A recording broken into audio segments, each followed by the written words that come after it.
নির্বাচন হবে, কোন রকম এক্সকিউজ, কোন রকম প্রচারণা এই 12ই নির্বাচনের নির্বাচন হবে। কারো যদি কিছু থাকে বক্তব্য বলতে পারে এবং ঠিক হচ্ছে, কিন্তু নির্বাচনকে বাধা দেওয়ার মতো কোনো পরিস্থিতি তৈরি হয়নি এবং সেটা হবে।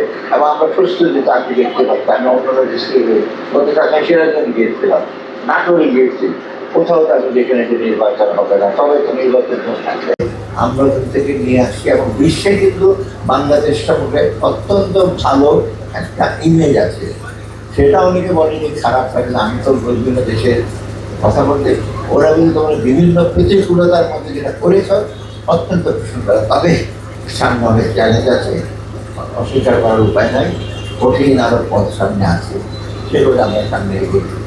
অতএব এই উৎসব মুখর ফেরির রাত যেন এইরকম উৎসব মুখর আগামী দিনগুলো শুধু ফেরির জন্য না, সারা দেশের জন্য।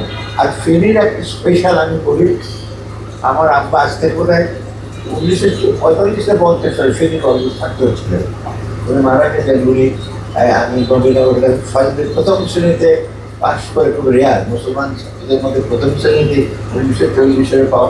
উনি ফেরি কলেজে পড়তে আসতেন নবীনগর ব্রাহ্মণবাড়িয়া। ওদের ফেরি কলেজে হঠাৎ মনে পড়লো আর কি, আমার বাবা এটা অনেক আগে মারা গেছেন। ওদের ফেরি, আর আমি একবার রাত্রি স্টেশনের উপর বিদ্যালয় এক রাতে ছিলাম ফেরিতে।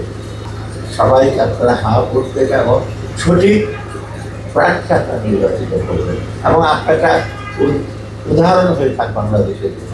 আর সবাই ফেরির লোকের, আমার তো অনেক চেনা বন্ধু বান্ধব আছে, স্মার্ট, কর্মঠ, এবং এই দৃষ্টান্তটা আপনারা তৈরি করুন। আপনাদের সবাইকে ধন্যবাদ। আবারও আমাদের এখানে দেরি হয়েছে, আশা করি ভবিষ্যতে দেখা হবে। যদি আমাদের একটু অবসর সময় কয়েকদিন পরেই হয়ে যাবে, সেই সময় আপনার সামনে বিভিন্ন জায়গায় দেখা হবে। ততদিন আপনার সবাই ভালো থাকবে, সুস্থ থাকবে।